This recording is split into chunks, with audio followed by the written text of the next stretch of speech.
자, 이제 두 번째 시간입니다. 전 시간에 제가 요한계시록이 왜 어려울까? 그 이유가 있잖아요. 그 이유를 밝히기 위해서 작년에 했던 강의 계속 반복해서 오늘도 첫 시간에 제가 정리를 해준 겁니다. 왜냐하면 이거 너무나 중요한 거예요. 객관적인 지식이거든요. 신학교에서 이렇게도 가르쳐야 돼요, 교수님들이. 근데 종말론을 하는 교수님들 중에 이렇게 종말론을 객관적으로 체계 있게 학생들에게 가르치는 교수들이 얼마나 있을까? 그 저는 모르겠습니다. 근데 나는 주장하는 거예요. 이렇게 가르쳐야 된다는 거예요. 그냥 학생들한테 내가 이렇게 보니까 너 이렇게 따라해. 그게 아니라 이렇게 가르치고 너가 결정하는 거 아니에요. 그렇죠? 네. 그래서 첫 번째는 묵시문학적으로 요한계시록을 공부해야 됩니다. 묵시문학적으로. 그 다음에 요한계시록에 인간의 언어로 기록됐으니까 텍스트를 문자로 보느냐 상징으로 보느냐. 여기서부터 완전 천기가 달라지잖아요. 그죠? 그 다음에 사건이 일어날 때 이 사건이 과거냐, 역사냐, 미래냐, 이상주의냐, 절충주의냐. 지금은 완전히 서구에서는 요한계시록이 절충주의로 빠져가지고 완전히 혼란의 바다로 빠져버린 거예요. 더더욱 이거를 말하지 못하는 지금 시대가 됐습니다.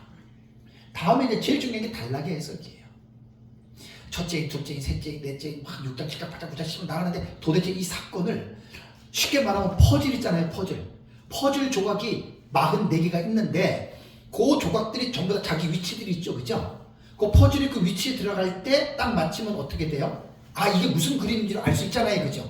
요거에 단락에서 제일 어려운데 안타깝게도 이거는 웬만한 실력 가지고는 요한계시록 그렇게 전체적으로 못 봅니다. 학자들이나 이거 보는 거고 일반 목회자들은 이렇게들 보기가 힘들어요.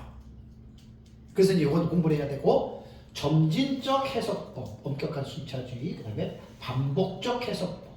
6장부터 다 이렇게 보는 거예요. 전진하는 반복법, 그 다음에 교차 대꾸법, 키아준구조, 그 다음에 점진적 평행법, 부천면 핸드릭슨이 보는 거고, 그 다음에 문학적 비연대기적 방법. 요거는 이제 샘 스톤스 책에서 제가 이제 새로운 방법을 또 하나 발전했고, 우리가 보는 게 이제 본경과 사경의 상호 교차입니다. 지금 이제 강의 들어갈 때 요런 것들을 알면 우리는 어떻게 보느냐 딱 나오잖아요. 그죠? 이렇게 되는 거예요. 다음에 이제 제일 마지막 중요한 거는 신학적 해석이에요. 요한계시록 그냥 우리말로만 읽지 말고 주경신학적으로 원어로 보세요. 원어 공부하셔야 돼요. 주경신학. 그 다음에 조직신학. 계시록에 보면 중요한 신학적 주제들이 나오잖아요. 그 조직신학적으로 접근해야 될 게 많아요. 그 다음에 역사신학. 2000년 기독교 역사를 통해서 어떻게 어제 같은 경우 우리 교회에서 한일의 해석법, 역사적으로 보면은 그 히폴리투스와 이레네스에 의해서 한일의 해석법이 최초의 신학적으로 해석한 학자들입니다. 이건 알고 들어가시라는 얘기예요. 무조건 한일에 써먹지 말고. 그 다음에 이제 실전신학은 교회에서 목회자들이 성도들에게 가르칠 때, 요건 목회적 독법이라고 제가, 이거 되게 이제 결론적으로 중요한 건데, 그래서 요한계시록은 왜 어려운지 이유가 다 있어요. 이유가. 그래서 그 이유를 알게 되면 이제 이해가 돼요. 아, 이래서 어렵구나. 그러면서 이제 내가 요한계시록을 어떻게 보느냐. 아, 나는 뭐 우리 목사님이 나는 어떤 교수님이 그러니까 이렇다 이렇게들 말하지 말고 이러한 기본적인 지식을 가지고 나는 요한계시록을 이건 이렇게 본다. 딱 얘기해 보세요. 차원이 다르잖아요. 그죠? 나는 이 텍스트를 나는 문자로 본다. 나는 이 텍스트를 상징으로 본다. 나는 이 사건이 과거로 본다. 나는 미래로 본다. 나는 이상주의로 본다. 그러면 싸울 필요가 있어요? 없어요? 없어요. 아, 당신은 이렇게 보시는군요. 이렇게 보시는. 이거는 모든 지식을 아는 사람이 취할 수 있는 행동이에요. 그래서 가장 문제가 많은 사람이 only one, 하나만 아는 사람. 그리고 고집이 황소 고집처럼 센 사람. 이런 사람은 대안이 없어요. 정말 그런 무식한 사람들이 되면 안 됩니다. 정말 그런 사람들 되면 안 되고요. 나와 다르다 하더라도 상대방의 해석을 무시하지 말고 그 사람의 해석하게 돼. 그러니까 이거를 전체적으로 공부하려면 이거 평생 공부해야 되는 거예요. 평생 이것만. 저는 정상적인 목회를 안 하니까 제가 이런 일을 하는 거예요. 제가 정상적인 목회라면 이거 어림도 없습니다. 이게 제 사명이고 하니까. 자, 그러면 이제 이번 시간에는 이제 11장 15절 계시록 아까 제가 공독했던 것 이제 본문 들어가는 거예요. 11장 15절을 보시면 일곱째 천사가 나팔을 불매 하늘에 큰 음성들이 나서 이르되 세상 나라가 우리 주와 그의 나라가 그리스도의 나라가 되어 그가 세세토록 왕노릇 하시리로다 하니. 그러니까 성경을 읽을 때는요 11장에 해당이 되는 본문에서 15절에 일곱째 천사가 나팔을 불매 그러면 반드시 전 문맥과 후 문맥과 연결을 해서 성경을 생각해야 됩니다. 그냥 일곱째 나팔이 여기서 갑자기 일곱째 천사가 나팔을 불었다. 이게 도대체 뭔 말일까요? 그러니까 앞에 있는 전 문맥을 이해하고 있을 때 이제 비로소 일곱째 천사가 나팔을 불었다라고 하는 말이 이것이 여러분 무엇인지 여러분 우리는 알 수가 있습니다. 자, 제 책 526페이지에 보시면 일곱째 천사의 나팔이잖아요. 요게 이제 15절에서 19절까지에 나오는 문맥이 일곱째 천사의 나팔이 나옵니다. 자, 그러면 요한계시록은 이제 제 책을 읽어보시면 그렇잖아요. 기록된 순서대로 사건이 일어나는 것이 아니라고 했다. 자, 우리는 이게 배웠으니까 이해가 됐죠, 그죠? 그러니까 점진적인 그 순서로 우리는 보는 게 아니라는 거예요, 그죠? 우리는 본경과 사경의 상호 교차 구조지요, 그죠? 그러니까 보세요, 여기서 딱 우리는 방향이 설정되어 있잖아요. 제가 아까 왜 첫째 시간에 여러 가지를 이렇게 객관적으로 지식들을 다 써놓은 이유는 뭐냐면, 제발 전천년이든 무천년이든 후천년이든 세대주의든 그거는 자기 자유로 믿는 거예요.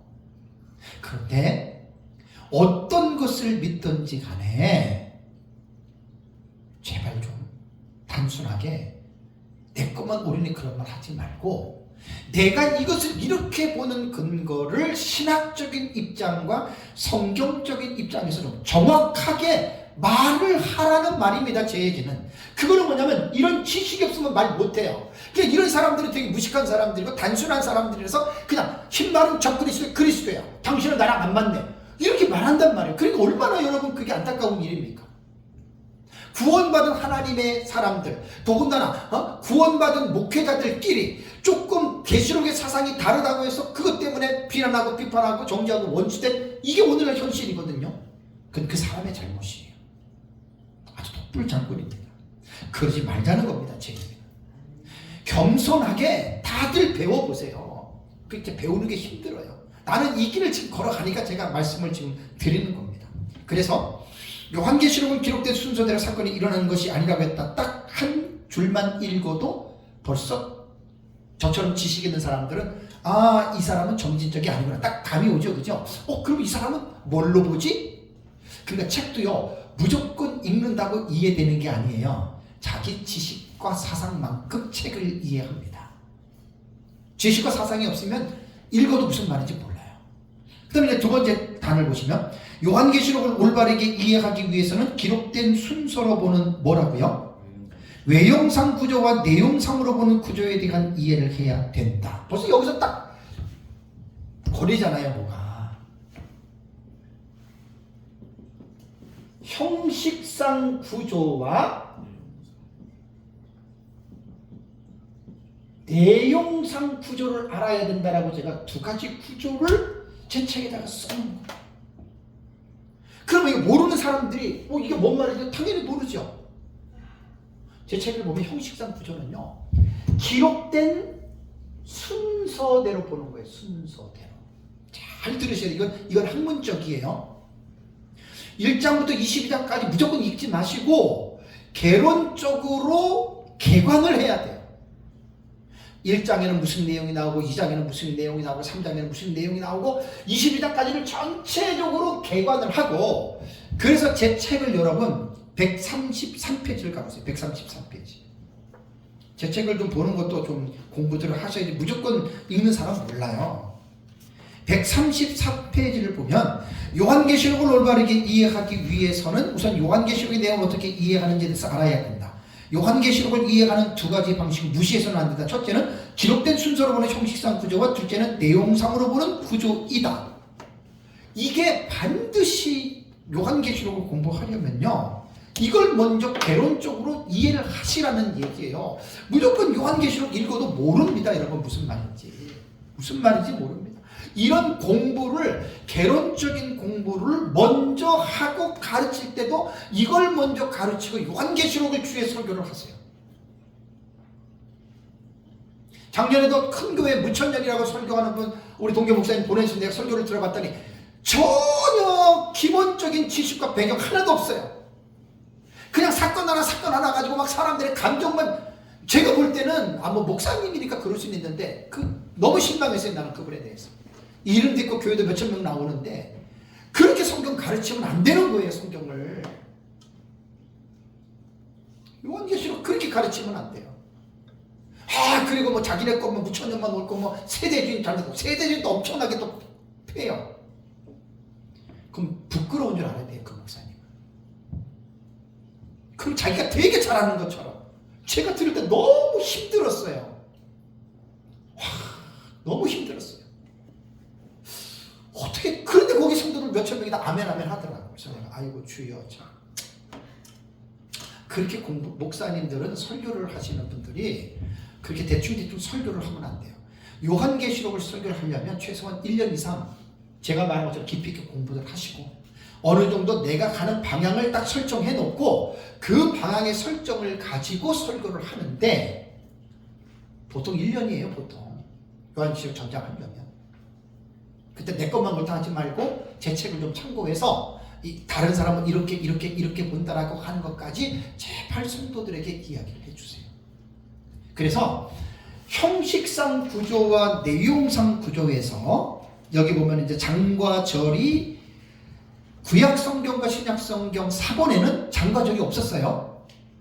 더 놀라운 사실은 신약 성경 사본학을 보면은 7세기, 8세기까지 대문자만 기록되어 있다 그래요. 띄어쓰기도 없고. 한번 상상해 보세요. 마태복음 1장부터 28장을 장 구분도 없고 대문자로. 그러니까 웬만한 사람 아니고는 못 읽죠. 그죠? 구약이나 신약 성경이나 장과 절이 없었어요.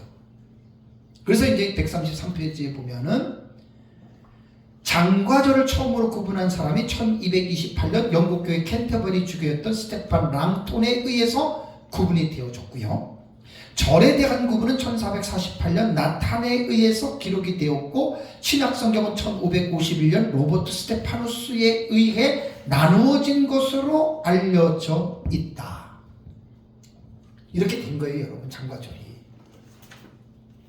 그러고 나서 이제 134페이지를 보십시오. 꼭 이렇게 공부를 하셔야 돼요. 요한계시록 보려면 다른 성경도 마찬가지고. 장과 절을 빼고 134페이지 보면은 프롤로그 7교회를 향한 서문, 예수 그리스도의 명령, 에베소 교회, 소문학 교회, 보가모, 두아디라, 사데, 빌라델피아, 라오디게아.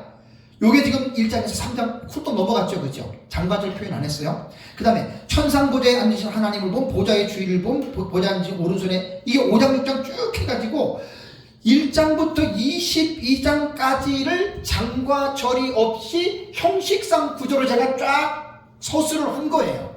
이게 요한계시록 서론에. 그래서 요한계시록을 이렇게 공부를 하시란 말이에요. 무천년 천천년 따지지 말고 이 성경이 기록된 개관이란 말이에요. 개관. 그러고 나서 이제 장과절을 삽입해서 구분해서 그 똑같은 데다 내가 장과절만 딱딱딱 집어든 거예요. 그럼 장과절은 뭐에 유익하냐? 그 14만 4천이 있죠? 그 14만 4천이 있으면 장과절이 없으면 어떻게 해야 돼요? 여기 얘기해가지고 쭉 이렇게 얘기를 해야 되잖아. 근데 장과절이 있으니까 어떻게 해요? 17장과 14장 가보면 딱 나온다. 그래서 장과절이 유익한 거예요. 그것 외에 더 이상 없습니다. 어떤 분들은 계시록 연구가 중에 이런 분들이 있어요. 이것이 11장에서 끝나지 않았느냐? 요 12장으로 넘어가지 않았느냐? 그러니까 요 장에서 끝났기 때문에 이거는 여기서 마무리해야 된다. 참 정말 안타까운 일입니다. 장과 절이 없었어요. 요한계시록은 장과 절에 얽매여서 설교하면 안 돼요. 그래서 제 책에 기록된 대로 봉경과 삽경, 이게 제일 정확한 방식이에요. 예. 그 사람들이 딱 보면은 처음 보거든 또 이런 거를. 이거 뭐 이러나. 그러니까 이제 기본적인 지식들이 없어서 그런 거예요. 기본적인 지식들.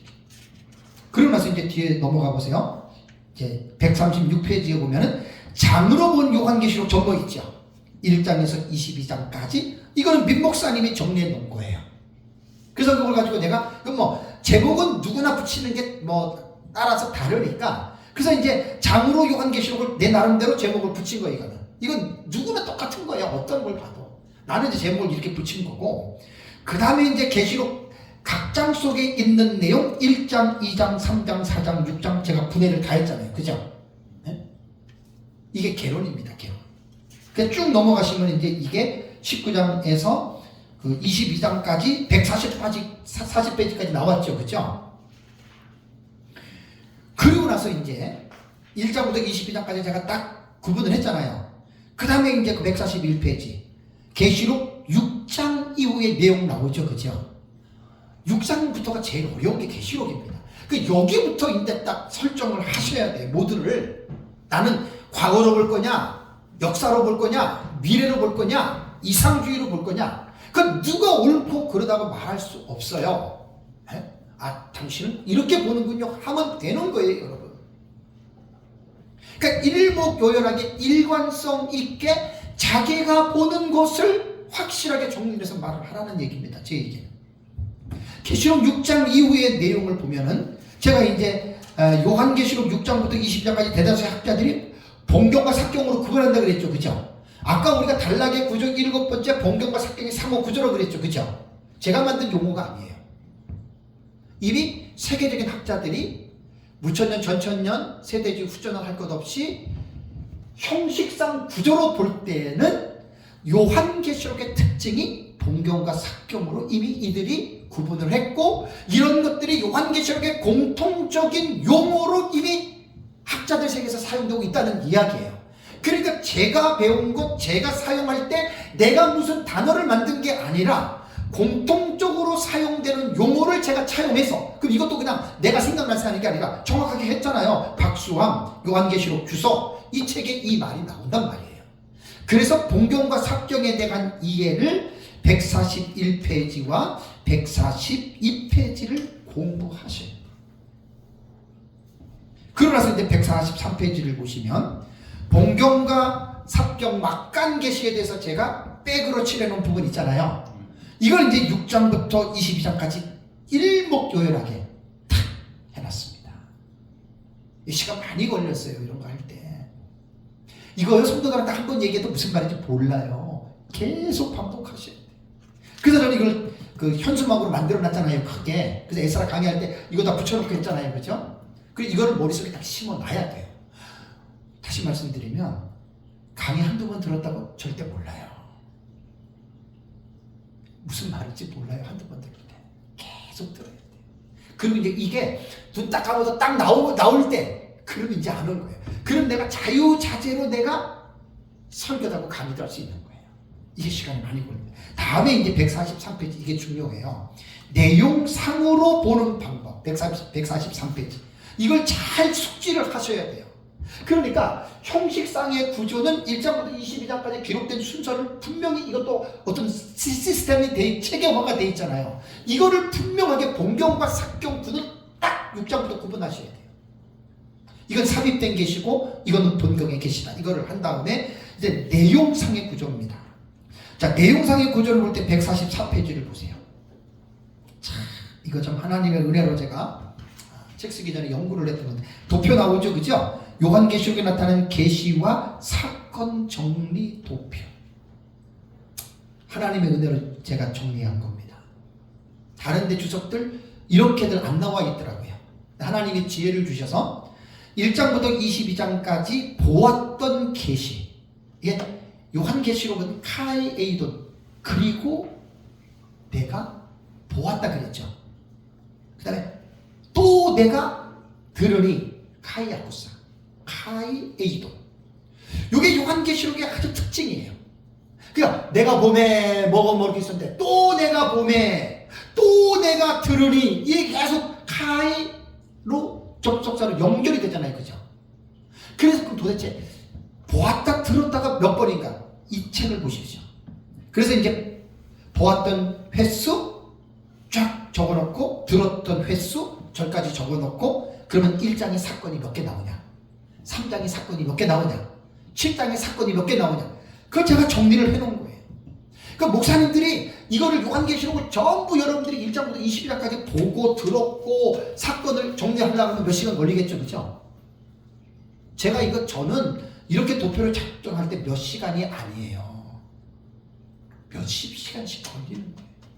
그걸 가지고 딱 제가 도표 하나로 했기 때문에 목사님들이 이런 자료를 이용하시면 시간을 상당히 줄일 수 있습니다. 그러니까 많이 이제 도움이 된다는 거예요. 그러고 나서 여기서 이제 아까 말씀드린 대로 우리는 점진적 해석법으로 해석하는 게 아니에요. 기록된 순서대로 보는 거 아니에요. 본경과 사건이 상호 교차예요. 서로가 사건이 이렇게 앞으로 갔다 뒤로 갔다 그렇게 되는 거예요. 그래서 이제 제 책 뒤에 보면 저 하늘에 본 요한계시록 도표에 보면은 일곱 교회는 딱 민목사니까 제가 종합적으로 정리를 해놓은 겁니다. 이렇게 도표를. 그럼 이제 본경과 이제 상호 교차는 저렇게 본다라고 책 뒤에도 이제 제가 도표를 집어넣기 때문에 공부하실 때 그거를 보면은 상당히 도움이 됩니다. 근데 이런 사람들이 있어요. 아까도 이제 말씀드리지만 우리는 한일의 해석법을 보잖아요. 전 3년 반, 후 3년 반. 또 내가 말을 해요. 잘 알지도 못하는 분들이 전 4년, 후 4년 반, 한일을 7년을 갖다가 3년 6개월, 그 다음에 42달, 그 다음에 1260 이렇게 얘기를 하면 이거 세대주의 아니냐 이렇게 말하는데 지금 무식한 사람이에요. 이번 주 제 설교를 꼭 들어보셔야 돼요. 세대주의가 만든 게 아니고 다니엘과 요한계시록에 나오는 용어예요. 종말론적 전문적인 용어예요. 이 용어를 세대주의자들이 차용해서 썼는데 잘못된 건 아니잖아요. 문제가 뭐냐면 의미를 제대로 알지 못하고 곡해했어요. 그게 잘못된 거지. 용어 자체가 잘못된 게 아니라는 얘기예요. 네? 한일해라고 하는 용어는 세대주의자가 만든 게 아니라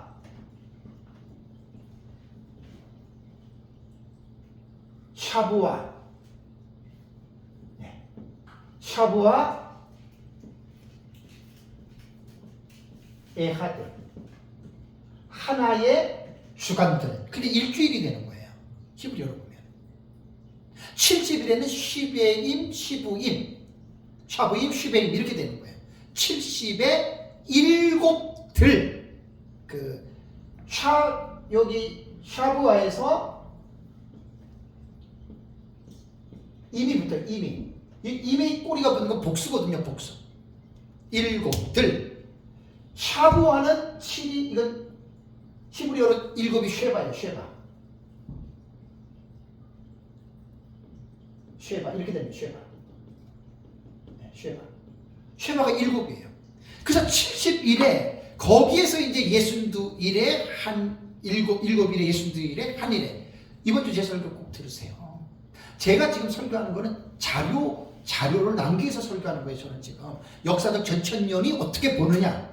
하도 우후죽순처럼 너도 나도 역사적 전천년이고 내가 봐도 완전히 극단적인 세대주의인데 자기 역사적 전천년이래. 그럼 무식한 사람. 내가 누구라고 이름 댈 수 있는데 무식해도 오해하지 마십시오. 무시하는 게 아니라 그래서 극단적 세대주의거든요. 자기 역사적 전천년이래. 유명한 여자 목사입니다. 이름은 내가 안 되겠습니다. 정말 진짜 어떻게 세상 천지에 역사적 전천년이 뭔지도 모르고 세대주의 전천년이 뭔지도 모르고 구분도 못하고 역사적 전천년은 초대 교부부터 내려왔던 사상이기 때문에 세대주의하고는 다릅니다. 세대주의가 역사적 전천년을 가지고 와서 그냥 짬뽕 해놓은 거지. 그래서 역사적 전천년은 정확한 정체성이 없어요. 지금도. 제가 외국의 전천년 학자들 주석 한 보통 4-5개 이상 더 갖고 있죠. 그레트 오스프한, 그 다음에 로버트 마우스 대가들입니다. 그 사람들 다 봐요. 제가 주석들 조지레드 주석도 있고 그것만 봐도 역사적 전천년이라고 해서 대가들이기 때문에 되거든요. 근데 정체성이 없어요. 너무 넓어요. 박윤선 박사님, 박경경 박사님 역사적 전천년이에요. 다 달라요. 그럼 도대체 역사적 전천년이 뭐냐? 이거 말하기 힘들다니까요. 그래서 저는 하나님이 모르겠습니다. 제 사명으로 생각하고 하는 거예요. 이게 역사적 전천년이다. 그걸 제가 지금 강조하는 거예요. 내가 연구한 게 아니라 우리 스승이 민병성 목사한테 배운 거예요.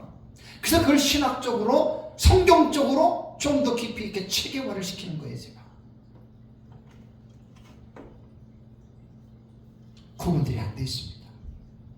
그래서 요한계시록을 공부할 때는 이렇게 공부를 하고 그 다음에 이제 내용상 구조를 딱 들어가면 아까 말씀드린 대로 사건을 문맥별로 쉽게 말하면 요리할 때 생선을 회 뜰 때 어떻게 해요? 머리 자르고 꼬리 자르고 그죠? 뼈 발라내고 껍데기 벗기고 뜨잖아요. 하나의 생선이 여러 파트로 구분이 되죠. 그래서 요한계시록 6장부터 19장까지는 이 도표를 여러분들이 계산해 보면 사건은 약 44가지 사건 나옵니다. 그럼 보는 사람마다 차이가 있어서 목사님 난 43개인데 그럼 그렇게 보세요. 나는 45개인데 근데 그렇게 보세요. 자기가 보는 관점이라고 내가 써놨단 말이에요. 그래서 6장부터 19장까지는 44가지 사건이 나오는데 자 사건이 뻥뻥뻥뻥뻥 나왔어요. 문제는 뭐죠? 먼저 첫째 인이 뭐냐를 해석을 해야 되겠죠. 그죠? 둘째 인이 뭔지 해석해야 되겠죠. 6장의 6인까지 해석을 해야 되겠죠. 7장에 14만 4천 나오고 휘어지고 큰 물이 나오죠. 그 사건을 정확하게들 해석을 하셔야 돼요. 그 다음에 8장에 들어가면 7번째 인이 떼지고 그 다음에 금양을 쏟는 사건이 나오고 그 다음에 8장에 첫째 나팔, 둘째 나팔, 셋째 나팔, 넷째 나팔 나오고 8장 13절에 공중에 날아가는 독수리가 화화화 있다고 얘기를 하죠. 그 하나하나의 사건을 정확하게 해석들을 하시라는 얘기예요. 그리고 9장에 들어가면 다섯째 나팔, 여섯째 나팔 나오죠. 10장에 들어가면은 공중에서 내려오는 신생천사가 두루마리를 펴고 하나는 지구와 바다를 밟고 서 있잖아요. 그죠? 그럼 10장의 내용이 뭐고 11장의 내용이 뭐고 그거를 하나하나의 문맥에 따른 해석을 하시라는 얘기예요.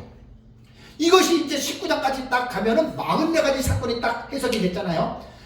그렇다고 되는 게 아니에요. 아까 단락에 해서 많은 목사님들이 이거 사실 공부들을 안 하셨어. 그거를 연결시켜야 돼요.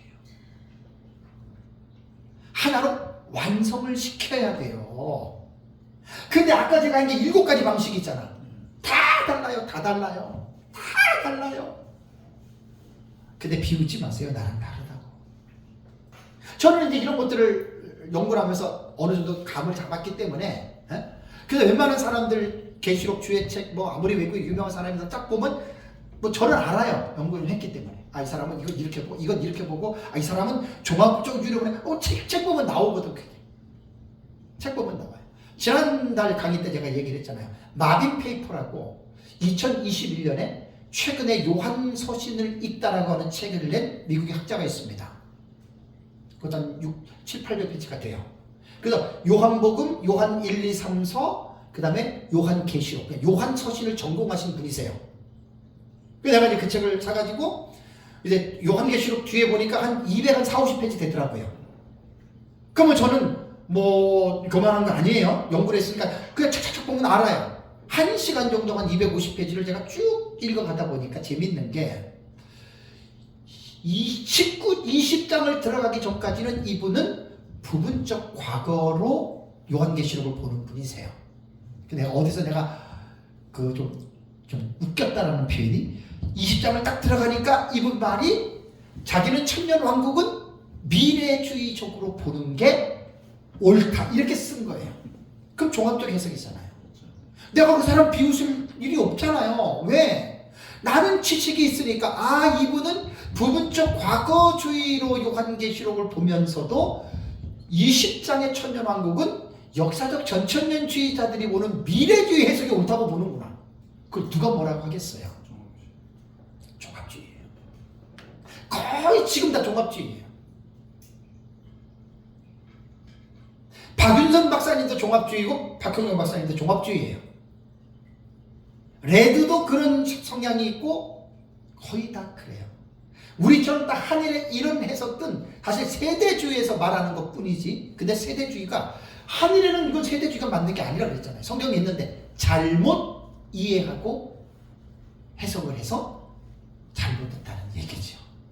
그래서 이제 그거를 바로 잡는 거예요. 우리는 지금 성경적인 용어를 가지고. 그래서 이제 이 부분에 있어서 본경과 사경의 상호 교차 구조 있잖아요. 요걸 가지고 이제 제가 책을 썼기 때문에 자 다시 이제 526페이지로 넘어갑니다.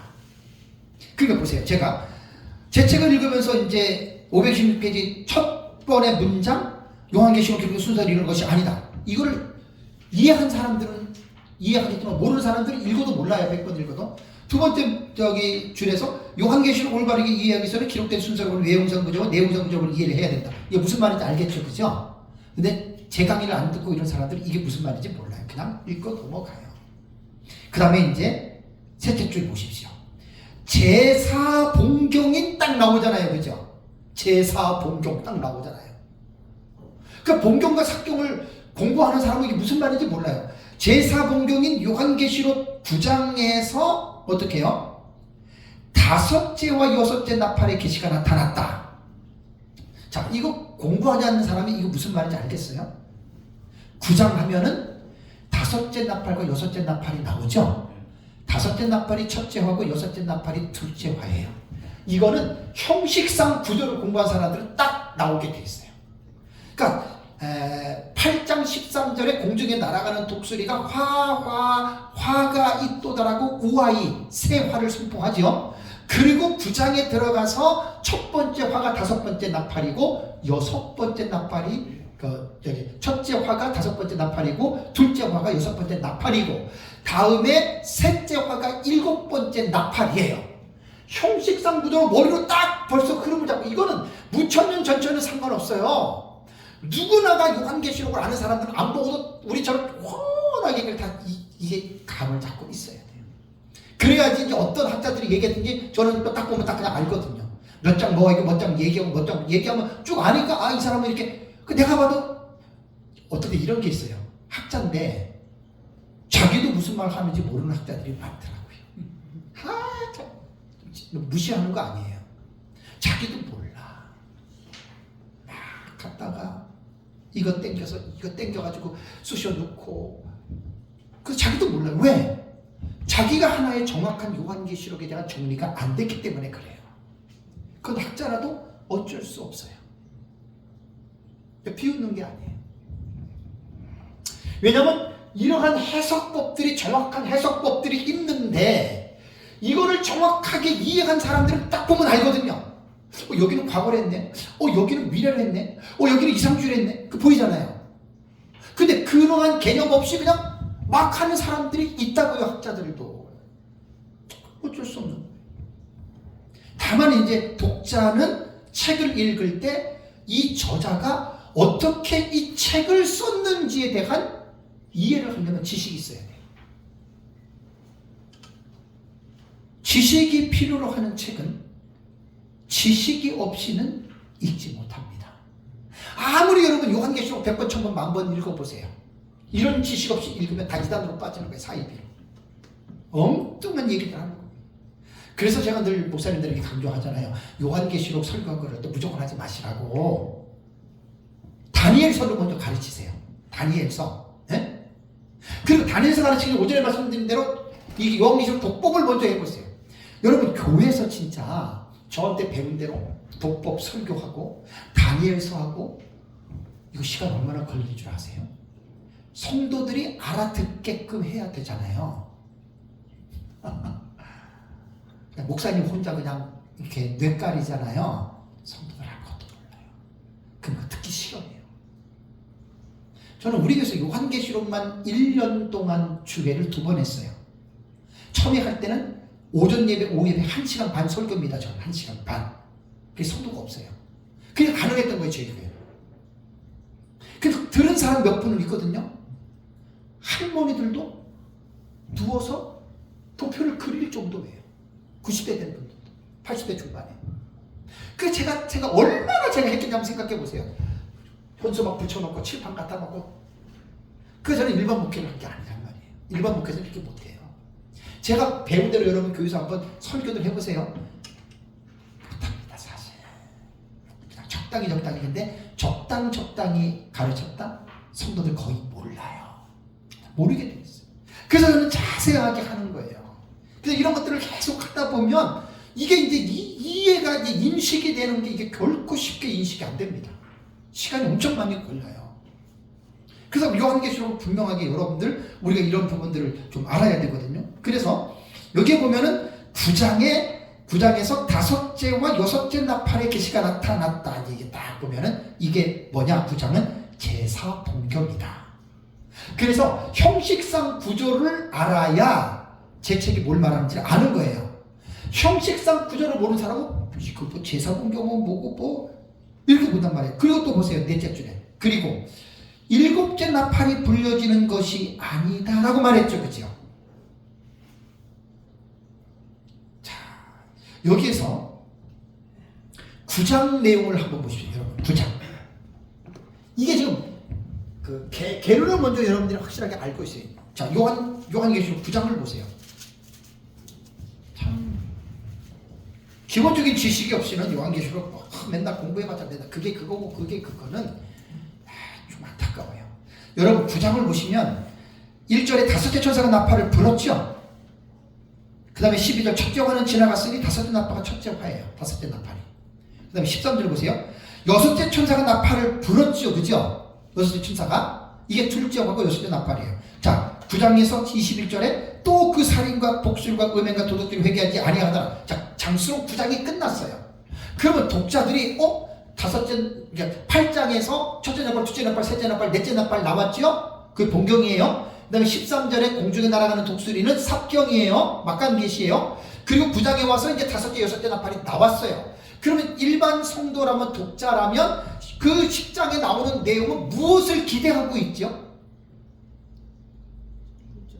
다섯째, 여섯째 나팔이 끝났으니까 그 다음에 몇째 나팔 남았어요? 일곱째 나팔이잖아요. 자, 근데 10장을 쫙 읽어보세요. 일곱째 나팔 나와요? 안 나와요? 안 나오고 엉뚱한 얘기 나오죠? 이게 삽입입니다. 본경 사이에. 11장 보세요. 11장도 두중인 얘기만 나오고 일곱 번째 나팔이 나와요? 안 나와요? 안 나오죠. 근데 15절을 보세요. 이게 딱 나오잖아요. 이거는 부천년, 전천년 세대주의를 떠나서 요한계시록의 개론적으로 공부하는 사람들은 이걸 꼭 기본적으로 알고 있어야 된다는 거예요. 형식상 구조. 이건 제가 만든 용어예요. 형식상 구조, 내용상 구조는. 왜? 내가 여러분들을 이해시키려고 하다 보니까 이렇게 얘기를 할 수밖에 없는 거예요. 그래서 10장과 11장 14절까지는 일곱째 나팔이 안 나와. 근데 독자들은 얼마나 궁금하겠어요. 이게 일곱째 나팔인데 안 나오잖아요. 그러고 나서 이제 15절에 가서 일곱째 천사가 나팔을 불매라는 말이 여러분 15절에 나옵니다. 그래서 제 책은 그리고 일곱째 나팔이 불려지는 것이 아니다. 그리고 나서 뭐라 그랬어요? 기록된 순서로 볼 때 일곱째 나팔이 불기 전에 뭐가 나와요? 제4막간 계시군이 이어진다. 그러니까 9장 끝나고 10장과 11장 1절에서 12절은 뭐예요? 일곱째 나팔하고는 상관이 없는 다른 계시, 삽입된 거죠. 그죠? 요거를 막간 계시라고 그러고 막간 계시 순서로 볼 땐 이게 4막간 계시군입니다. 네 번째 막간 계시군입니다. 이렇게 공부들 하시고 이렇게들 가르치세요. 이게 제일 요한계시록을 제대로 가르치는 거예요. 시간이 걸려도. 그냥 적당히 가르치는 거는요. 이렇게 가르치려면 한 5배 내지 10배의 시간을 들여야 돼요. 근데 이렇게 가르치셔야 돼요. 이렇게. 시간이 걸려도 이렇게 배우면 제일 여러분 정확한 것이 됩니다. 그리고 나서 보시면 그리고 일곱째 나팔이 불리는 것이 아니라 제가 얘기를 했잖아요. 그렇죠? 사막간 계시 10장과 12장 일곱째 나팔 계시가 불리는 게 아니라 제5본경인 둘째 화인 여섯째 나팔의 계시가 이어지면서 둘째 화의 계시가 일단락된다. 자, 11장 13절 14절 보세요. 지난달에 했던 건데 요게 이제 중요한 거예요. 그러니까 계시록을 읽으면서 이 단락이 이 문맥이 본경인지 막간 계시인지를 분명하게 여러분 이거 알아야 됩니다. 여러분 이거 알고들 읽으셔야 돼요. 무조건 읽지 마시고. 13절 14절 볼게요. 그때에 큰 지진이 나서 성 10분의 1이 무너지고 지진에 죽은 사람이 7천이라 그 남은 자들이 두려워하며 영광을 하늘의 하나님께 돌리더라. 그 다음에 뭐라 그랬습니까? 둘째 화는 지나갔으니 보라 셋째 화가 속히 이르는도다. 자, 그러면 11장은 두증인 장이고 12절까지는 두증인이 승천한 걸로 끝나요. 그죠? 승천하는 그 시점에 지진이 나서 성 10분의 1이 죽고 남은 자들이 하나님께 영광을 돌렸는데 요 사건은 뭐냐면 둘째 화에 속한 사건이다. 그렇죠? 그럼 둘째 화는 어디에 나와요? 9장에 나오잖아요. 9장에 보면은 13절에서 21절까지가 여섯째 나팔이 둘째 화입니다. 그런데 기록된 순서로 볼 때는 9장 21절이 둘째 화가 끝난 것 같죠? 그죠? 안 끝났어요. 여기서 11장 13절 14절 여기 와서 어떻게 돼요? 둘째 화가 종결되는 거예요. 그러면 둘째 화의 계시는 어떻게 됩니까? 9장 13절에서 21절에 끝난 게 아니라 그 다음에 다른 계시가 막간 계시가 삽입이 되어져 있다가 그 막간 계시 10장과 11장 12절까지 막간 계시가 사막간 계시가 끝난 다음에 비로소 11장 13절과 14절에 둘째 화가 거기서 종결이 되는 거예요. 그래서 민 목사님 그걸 조각계시라고 조각계시 파편계시라고도 말을 해요. 그러니까 학자들마다 붙이게 달렸어요. 조각계시, 파편계시. 이 내용이 여기서 끝나지 않고 다른 데로 파편이 튀었다. 일리가 있잖아요. 그죠? 그 둘째 화의 유일한 내용이에요. 여러분 이게. 그 둘째 화는 여기서 딱 마무리가 되고 그 다음에 이제 15절에 일곱째 천사가 나팔을 불이다. 여러분께 계시록을 이렇게 깊이 있게 연구하면요. 정말 스릴이 있어요. 스릴. 너무너무 재밌고요. 정말 이 말씀에 계시록을 빠지면은요. 와 이거 정말 너무너무 기가 막힌 내용들입니다. 그래서 둘째 화의 계시가 일단락이 되고 그 다음에 그 이후 일곱째 나팔이 불려진다. 그럼 제가 526페이지에 하나 둘 셋 넷 다섯 여섯 일곱 여덟 아홉 줄을 제가 읽었잖아요. 그죠? 이거 지금 제가 설명을 해줬는데 이 지식이 없는 사람은 이거 100번 1000번 읽는다고 이해가 될까요? 안 될까요? 전혀 이해가 안 돼요. 그죠? 아 무슨 말인지 몰라요. 100번 읽어도. 형식상 그죠? 내용상 그죠? 제사분경, 제사막간 이거 어떻게 알겠어요? 그죠? 금방 배울 게 아니에요. 이렇게 차근차근 시간이 가도 하나하나 배우면 이게 내 속에 새겨져요. 그러고 나서 이제 11장 15절 밑에 보시면은 딱 보세요. 이제 여섯째 나팔 이후 일곱째 나팔 사이에는 보세요. 뭐가 있어요? 제4막간 계시군이 있었다 그랬죠. 그죠? 근데 요거 앞에서 일곱 줄 이해한 사람들 요거 딱 지금 이해가 돼요. 아 그렇지. 앞에 이걸 내가 반복했잖아요. 그죠? 그리고 뭐라 그랬어요? 일곱째 나팔이 불려지는데 본장 15절에서 19절의 내용을 보면 구체적인 사건은 나타나지 않는다. 여기서 이제 이걸 딱 보셔야 돼요. 11장 15절에서 19절의 내용을 여러분 이렇게 읽어보잖아요. 저는 이제 주회를 했기 때문에 계시록 1장부터 22장까지를 전체적으로 저는 주회를 다 했습니다. 이 책에 1300페이지 400페이지 돼요. 이 책에 주의를 다 했어요. 그런데 일곱째 나팔이 15절과 19절에 불리는 내용을 쫙 보니까 내용은 없어요. 아 일곱째 나팔이 이 내용이다라고 하는 내용이 없다니까요. 그냥 일곱째 나팔이 불렸는데 불리고 나서 다른 내용들이 15절, 16절, 17절, 18절, 19절이 나와요. 근데 이 속에는 일곱 번째 나팔의 내용은 없어요. 중요한 것은 뭐지요? 그 나팔의 컨텐츠가 뭐냐, 내용이 뭐냐, 그게 나와야 되잖아요. 내용이 없어요. 그래서 세 가지 일곱 시리즈는요, 나팔 시리즈가 제일 어려워요. 나팔 시리즈가 범위가 제일 넓어요. 나팔 시리즈는요, 8장 6절부터 15장 8절까지예요. 나팔시. 그러니까 그 사이에 제 책을 보면은 두 번의 인터벌 나오죠. 두 번의 인터벌이 들어가면서 막간 계시군이 아주 되게 많이 들어갑니다. 그래서 세 가지 일곱 시리즈 중에서는 나팔 시리즈가 제일 사실 어렵고 제일 분량이 많은 거예요. 그러니까 이런 것들을 형식상 구조로 먼저 이해를 하셔야 돼요. 이거 공부를 하시고 이걸 먼저 딱 이해해 놓고 내용을 들어가야 돼요. 근데 이런 거 공부도 없이 무조건들 배우시잖아요. 그냥 첫째 나팔은 뭐고, 둘째 나팔은 뭐고, 일곱 번째 나팔은 뭐고. 그러니 도대체 그 말에 신빙성이 없는 거예요. 그 말에 깊이가 없는 거예요. 그냥 혼자 말하는 거예요. 혼자 말하고 그냥 자기 말에 자기 도취돼서 그냥 미션입니다. 그냥 그런.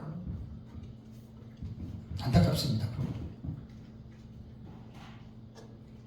그래서 구체적인 사건은 나타나 있지 않다. 여기서부터 이제 일곱 번째 나팔의 실타래를 여기서 풀어야 돼요.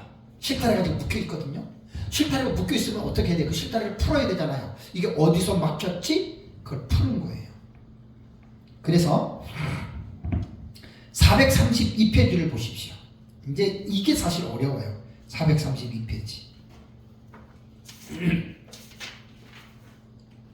자, 432페이지에 보시면, 432페이지에 보면은, 이게 지금 431페이지가 일곱 나팔 계시의 윤곽이 나와요.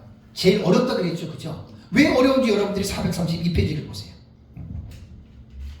이게 이제 계시록 지금 8장에 들어오고 8장에 들어가서 보시면, 왜 일곱 나팔이 어렵느냐? 거기에 이제 432페이지에 보시면, 자, 제3본경 나오죠? 요게 이제 이게 형식상 구조로 보는 거예요. 내용을 지금 말하는 게 아니라.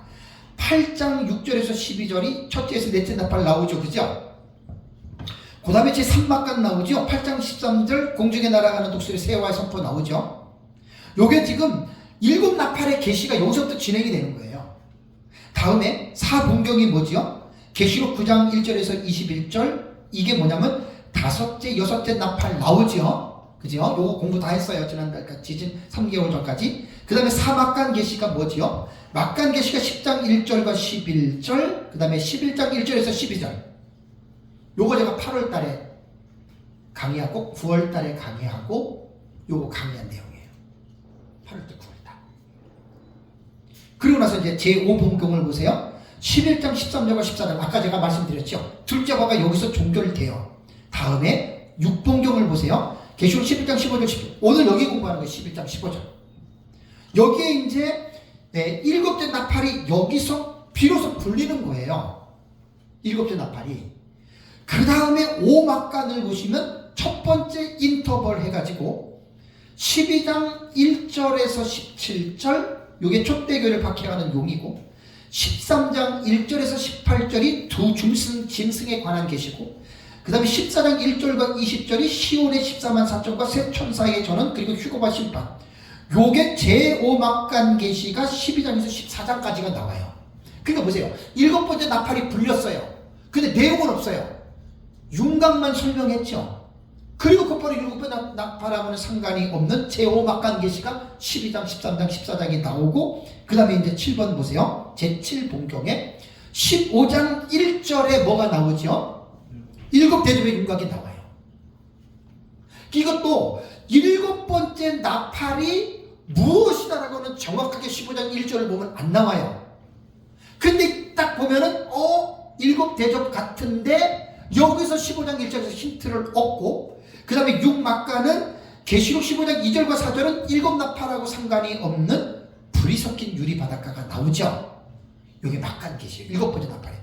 그러면서 이제 15장 5절과 8절을 보세요. 일곱 천사가 일곱 대접을 받았다. 요게 일곱 번째 나팔의 내용이에요.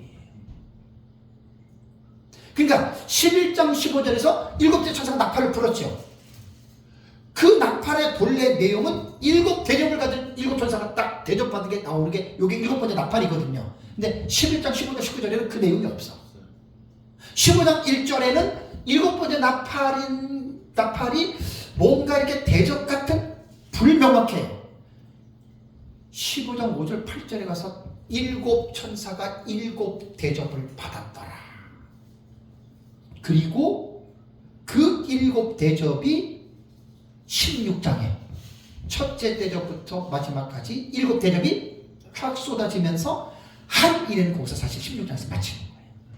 그리고 17장, 18장, 19장은 한 일행에 일어나는 사실들을 보충해서 설명해 주는 거예요. 17장, 18장, 19장. 그래서 19장까지가 한 일회에 일어나는 여러분 그러한 사건들이라는 말입니다. 그러니까 다시 한번 432페이지를 보시면 7인 7 나팔 7인 7 나팔 7 대접에서 범위가 제일 넓은 게 나팔이라고 했어요. 스콥 범위예요. 제일 넓은 게 이 나팔이에요. 7인은 6장에서 1절에서 18절, 21절까지가 첫째에서 여섯째 나오죠, 그죠? 그 다음에 8장 1절에서 7째 일이 불려져요. 대접은 16장에 7대에서 다 나와요. 그 범위가 되게 짧죠. 나팔은 아까 말한 대로 제 책에 있는 건데요. 9장부터 시작되는 9장부터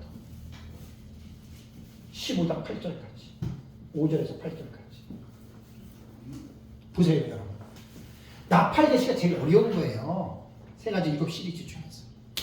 그래서 나팔 계시를 여러분들이 공부하고 여러분들이 이해를 하려면 이 중간에 있는 3막간, 4막간, 5막간, 6막간 요 막간 계시를 분명하게 여러분들이 이해를 하셔야 요 부분에 대해서 여러분들이 다시 우리가 분명하게 이 사실을 알 수가 있습니다. 다시 이제 526페이지 제 책으로 넘어가시기 바랍니다. 제가 이제 이번 시간에는 공부가 막 그냥 쭉쭉쭉쭉쭉 진도가 나가는 게 아니라 제 책을 어떻게 읽으면서 어떻게 공부해야 되는지 아주 구체적으로 이야기를 하는 거예요. 그러니까 한 문장이지만 그 한 문장을 이해하기 위해서 제가 그 설명을 보통 10분, 20분씩 하잖아요, 지금. 왜? 그래야 이 문장을 이해를 하는 거예요. 그 모르면은 그 말해도 무슨 뜻인지 모르거든요. 그래서 이제 다시 한번 거기 형식상 구조로 밑에 526페이지 보세요. 형식상 구조로 볼 때 7째 나팔은 2번의 인터벌을 갖는다. 가로 열고 본경과 막간의 계시 배열을 참조하라. 요 앞에 있는 거 꼭 여러분들이 보셔야 돼요. 그 다음에 7째 나팔은 요한계시록 15장 1절에 나타나며 그리고 제6막간 계시 이후 제8본경인 요한계시록 15장 5절과 8절에서 그 정체를 드러낸다. 그러니까 지금 보세요. 526페이지도 맨 밑에서 넷째 줄도 제가 지금 설명을 하니까 여러분 확 들어오죠, 그죠? 이거 설명 안 하면 이거 100번, 1000번 읽는다고 이 말 무슨 말인지 이해가 돼요? 이해 안 돼요. 몰라요. 이 사람이 왜 지금 이 말을 했지? 이 목사가 왜 이 책에서 이 말을 했지? 모르는 거예요.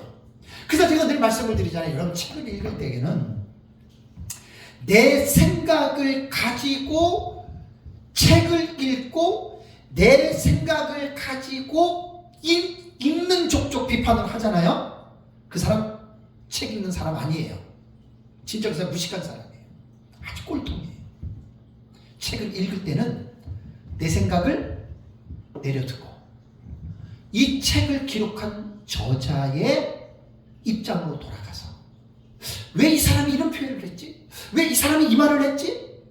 그리고 그 사람의 저자의 의도를 알기 위해서 책을 읽는 거라고요, 여러분. 제 말 틀리지 않죠? 근데 그게 아무나 그렇게 읽느냐? 거의 그렇게 못 읽어요. 특히 이 전문적인 종말론 같은 경우는 그렇게 읽을 수가 없어요. 80% 90%는 못 읽어요, 그렇게. 다 자기 거 가지고 읽으면서 하나하나 비판하고 이거 나랑 안 맞네, 안 맞네, 그거 안 맞네, 안 맞네, 그 책 덮어두는 거예요. 그런 사람 책 읽는 사람이 아니에요. 아주 단순한 사람이고 좀 무지한 사람입니다. 그래서 이 지성적인 부분이 이게 활동이 잘 되고 지성적인 부분이 이렇게 좀 넓은 사람들은 나와 달라도 상대방의 책을 읽으면서 그 사람의 사상을 간파하는 거예요. 그게 진정한 학자예요. 목사님들이 그 정도는 돼야죠. 근데 지식이 없으니까 무슨 말인지 몰라. 무슨 말인지 몰라. 그리고 또 그런 사람들이 비판은 제일 잘합니다. 에? 뭐 여기서 있다고 얘기하고 저기서 이런 얘기를 하고. 그런 목회자들은 제가 볼 때 이게 가끔 만나는데 오해하지 마세요. 대안이 없어요. 대안이. 독불강군이고 자기만 잘나고요. 그런 사람들이 막 말하기 시작하면 너무너무 내가 머리가 아파요. 왜? 대화가 안 되는 거예요. 대화가. 그래 이제 제가 이렇게 설교나 강의도 여러분 설교 모두가 다 알아듣는 거 아니에요. 강의. 듣는 사람들이 자기가 가지고 있는 지식의 수준 안에서만 그 강의를 이해하는 거예요. 어떤 강의들은 되게 어렵죠? 내게 지식이 없는 거예요. 그렇게들 생각하셔야지. 자기 이해 못했다고 저 사람 잘못했다고 그 정도 그 사람 무식한 사람입니다.